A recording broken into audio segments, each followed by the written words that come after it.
You guys, I'm so excited for you to watch or listen to this interview right here with Dr. Perpetua Neo. Here we go. Dr. Neo, or I like to call her Dr. P, as lots of people call her. She wrote this amazing workbook that I think is great. It's called This Is What Matters, a step-by-step workbook for identifying your values, priorities, and path forward after a crisis. Now, I met Perpetua years ago, like so many. I mean, she was on my show probably 7 years ago, I think, sort of in the beginning of her studies and what she was doing. And her origin story, which she shares in this interview, was really compelling about being involved with a narcissist and being in a really abusive situation where she was at great peril physically, where she was in a shelter. And the person said, there's a really good chance that you're going to end up extremely harmed or potentially dead if you don't get out of this relationship, which she did. So she now helps overachieving type A women in particular with demanding lives be more in control of your thoughts, your time, your relationships, so that you actually can perform and lead at your very best. What I love about Perpetua is that she's very honest about her experiences, but she also has like a zillion degrees, went to Cambridge, went to University College of London. She has a Mind Body Green column that she does regularly. She advises for Stanford Business School Neurodiversity Project. Like, she's a really smart and accomplished woman, but she shares so honestly and so beautifully, and I really love the workbook that she wrote. So, hey, I hope that you enjoy it's kind of like a girlfriend chat with Dr. P as much as I enjoyed interviewing her. You guys, I am so excited to welcome Dr. Perpetua Neo to the Terri Cole Show. She is an old friend, a comrade in arms, I would say, in the mental health space for me. We've actually known each other for many years, and I'm super excited that you're here. Dr. P, welcome. Thank you so much, Terri, for having me here today. I'm so excited to be back on your show. Me too. All right. So let's talk about what you've been doing. I was talking about this in the intro at the top, that you have this beautiful, relatively new workbook out called This Is What Matters, a step-by-step workbook for identifying your values, priorities, and path forward after a crisis. And I was saying at the top, here it is, you guys, available everywhere fine books are sold, by Dr. Perpetua Neo. That this is sort of literally the perfect time for this book. So I want to ask you, just to start, what inspired you to create this workbook? So what really inspired me was basically how we all go through what we call small T trauma, but we don't really acknowledge that because we think that's just life, that's normal. Everybody goes through stress, and we just think that we don't even label it. And even though we are coping and we are tolerating, it's not optimum. So why do we just want to settle for "are you okay" when we can thrive? Yes, exactly. What's interesting, though, is you're right. And if we think about what we've all been through collectively, globally, for the past 2 years, you could get used to anything. Like, totally. we got used to being in a really not normal situation. Yes. And I think a lot of us experienced small T trauma and big T trauma throughout the pandemic. You had folks who lost people, folks who got very sick in the beginning of it, people who were on respirators, people who passed, had loved ones pass. So let's talk about, how a crisis, right? It hits all of us at some point in life. What is your perspective, since you wrote this, basically a path forward after crisis? What is your perspective? How should we approach a crisis or the aftermath of a crisis? So, one is, as Danielle Laporte says, don't be grateful for the lesson, but be grateful for your ability to go through that. So I think this is one really important thing. So you don't go like, hey, let's invite bad things to happen just so I can learn. But rather know that life is full of seasons. And some seasons are great. Some seasons are okay. And we can love them rather than think that they're boring. And some seasons just go a bit down. And so if we learn to collaborate with life, collaborate with reality, then we find a way out. And we make these lessons pay for us rather than tolerate a new normal where our standards keep falling and our boundaries get eroded. Acceptance of reality, acceptance Yes. of the fluidity of life, the seasons, Yes. the ebb Yeah. and flow of the good and the challenging that happens. So for folks who are in the, let's say, an ebb rather than a flow, what are some practical things that you share in the book, the workbook that people should get, that Yeah. people can do to sort of lift ourselves up sooner? Because yes, I totally agree with you, Dr. P, about Yeah. being in acceptance of like life, right? The light Yeah. and the dark. Yeah. This is being a human being on planet Earth. Yeah. But there are ways that we can, and there are things that you can do that you outline in the book itself Yeah. to help us sort of get to that moving forward maybe a bit sooner. Yes. So, one thing that's really important would be the brain reset. So, some of us call it meditation, some of us call it deep breathing, whatever you want to call it, basically know that we all live with our fear centers always on high alert. And chronically, if we're always exposed to triggers and stresses, then our amygdala is always firing away. It's lit up if you put you in an MRI.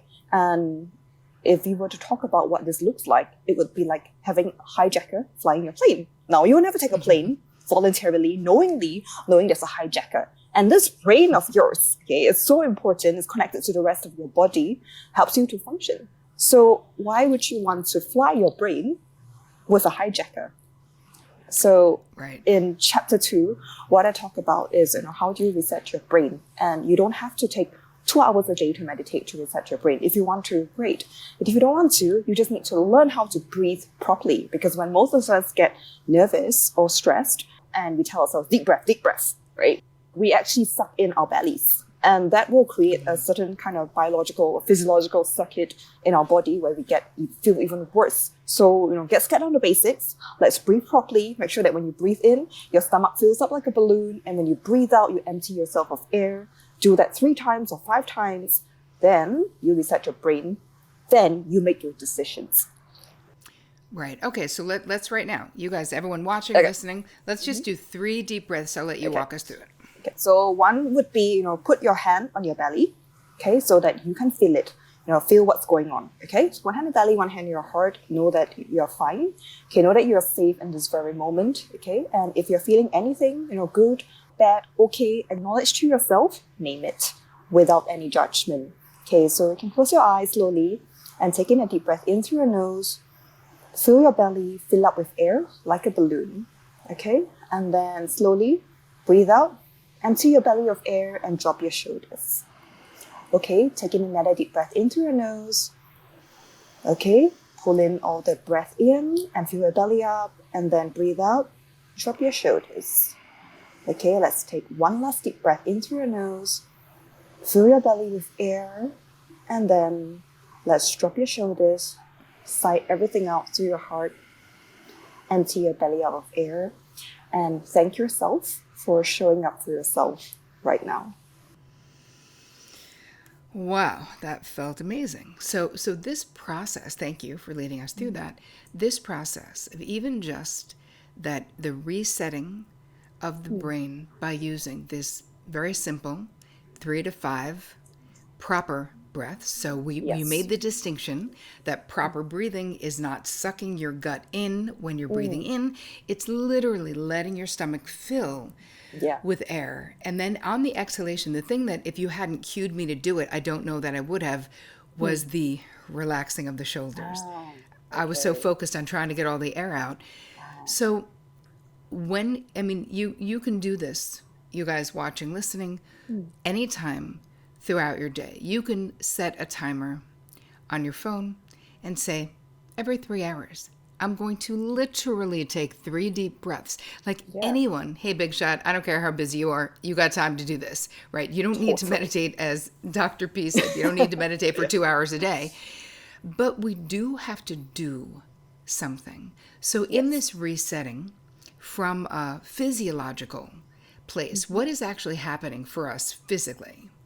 So physiologically, what's happening is that you are getting yourself back in charge of your brain. So basically, you're telling your fear center to lighten the mood, to dampen down. And so your higher brain, the things that make you human, allows you to plan, allows you to be able to coordinate sophisticated, complicated situations, allows you to delay gratification and reflect. This higher brain comes back online. Then you can say, what can I do to take care of myself right now? Especially, when things are hard because you are human. Or what can I do to make a plan to go forward in, say, this area of my life? I love it. We're really saying that something as simple as what you just shared brings us back into a way more grounded place, so that we're making decisions not from a fear place. And it's interesting. I don't know if it's funny, but it resonated with me when you said delay gratification. Yeah. Because I find that being in recovery myself, and I have a lot of people in my community, that it is delaying gratification takes a certain amount of emotional self-regulation, takes a certain amount of knowing that you have a macro view or something that you really want. Yeah. And that being able to delay gratification, but I definitely need to be in my highest mind to be able to actually do it, Yeah, because it's so easy to want to escape and to medicate ourselves, or to tell ourselves that, this glass of wine is a reward. So then pleasure becomes mixed with escape. And also, like you talk about being in recovery for people, like in my community, people like me, I have ADHD. So I just want it now. I want it fast, and I want what I want, and I want what I want now 5 times. So it's really important for me to be very aware and look beyond this present moment. In this present moment, I just need the fix. But actually, I don't. Nope. Yeah. And I think that's actually really good advice. And I always will say to my clients and for myself to question the urgency. Yes. Right? Be really dialed in when you're feeling like you said, I need it now. Yeah. I always go, why am I feeling like the urgency? It's okay. Like if I feel a pang of hunger, like I'm actually not starving. I'm going to be okay if I wait another hour and finish what I'm doing before I have something to eat. I don't need to grab a cookie. I don't need to. And again, there's a certain amount of self mastery is really what you're talking about, right? And that's really what this book is about. And not mastery in this hard way. From what I've seen in the book, and I really do think it's great. You've done a really great job. Thank you. There's a flow to it.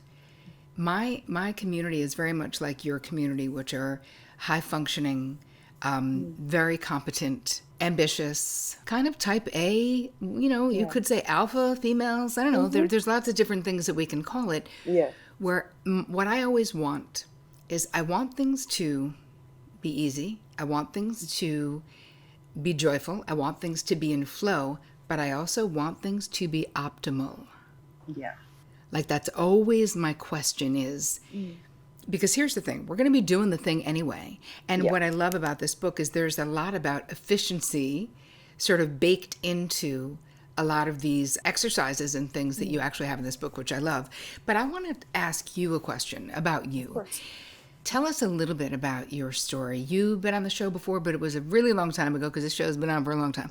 So tell us a little bit about your background and what drew you to the work that you're doing now.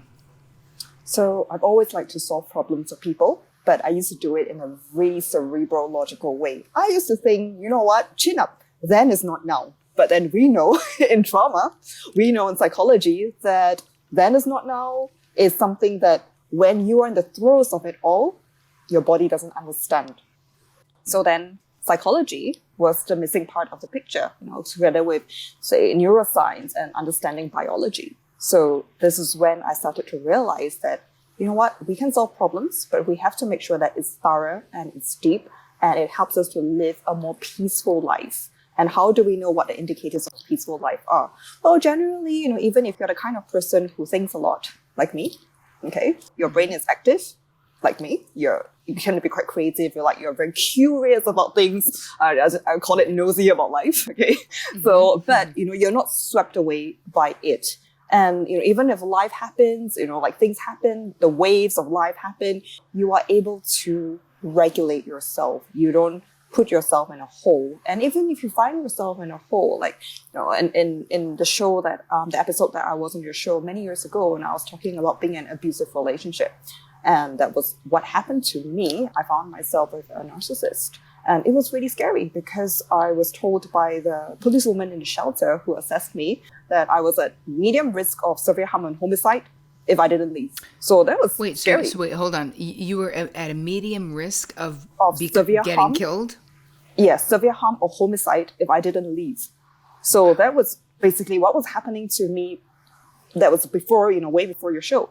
But so, basically what I'm trying to say, this is part of my story. And this is, what also drew me to helping to realize that, or put the word out that you can be from any walk of life and you don't have to be ashamed because life happens to us. I know that we have plenty of highlight reels in social media, and I think it's great sometimes. It's great to show gratitude. It's great to post great photos of ourselves and celebrate the little moments or the big moments in life, but also be aware that there are also other moments that are not things that we would like to talk about. And it can happen to any one of us. Know that you're not a special snowflake. Know that you are not alone. And there's hope. You can get yourself out of that. And these lessons can pay for you rather than become the source of shame that drags you down. It's so amazing, though. Your story is incredibly inspiring because you are very accomplished. You really have worked to get where you are. But if we think about your life, if we think about that powerful pivot moment from leaving an abusive relationship with a narcissist to where you are now, it's incredibly hopeful. And I think so much of your messaging and the work that you do and when you give talks and all the things that I've seen, there is this hopeful underlying, like, you can do it feeling. Partly, I think it resonates so much with people because you've actually done it, And I feel like it's very generous, Dr. P, for you to share your story because we do need to hear this. You're right. I always feel like with sharing my stuff out there with the world, I don't really have a lot of shame about the things that I've done, about the mistakes that I've made, about being in recovery, about whatever I've done in my life, because we're all just works in progress, so to speak. Like Absolutely. There's no perfection. We're just trying to figure it out, right? Yeah, we're trying to figure it out. And vulnerability that we are having here is not performative, because I know people say it's great to be vulnerable, but it's not meant to be a performance to tick a box, but rather, here is what's happened. And maybe it's still happening. And this is what I want to share. And this is because I know I'm also not alone. I can also be a champion for my younger selves as well. And we are all in it together in the human experience. And what the late Thich Nhat Hanh would say is that life is full of suffering, but we can choose to suffer better. And this is this is a really big lesson that I think has been for me in 2022. As I reread his words after his passing, I'm like, in life, I want to choose to suffer better. Yes, please. Yes. I actually really love his work and has been inspired by it for just so many years. I remember when I found, and we're talking about Thich Nhat Hanh, if you guys don't know who we're talking about. I remember the first time I read something, you ever read something and it resonates so hard, it just stops you in your tracks where you're like, oh my God. And then, of course, so many of his phrases have become, like very well known at this point, but his work is very inspiring to me. As part of the book, you talk about it's important to create a cartograph, right? A cartograph, a map forward instead of just like ideas and thoughts and theoretical stuff. Yeah. So let's talk about that a little bit. Can we? Why is that important? Of course. And what the heck is it? Because often, so cartography is basically the ancient art of drawing a map. Because in the past, whenever an explorer was leading a ship on an expedition to explore unknown lands, they had no idea what was going on and they had to draw the maps. And then today, obviously, we know what's going on, to the point where you know what time you're landing in, say, in Italy and what the weather's going to be like and whether you're going to see a sunset or sunrise. Okay, but, so this already has been known because people have been working on that with technology and everything else and putting all this love, investment, effort, and money. And for us, like something hits our life, or it doesn't have to be something hitting our life. It could just be you're just having this restlessness, thinking that something has to change, something needs to evolve because what got me here is not going to get me there. Then you have to draw that map out, because otherwise you're just lost in your head. You will have many, many different thoughts. You're going to be in a bit of a tornado in your head, but tornadoes don't really work because you can be thinking about something and worrying for the next 3 hours. Nothing's going to be done. You're going to feel worse. Yep.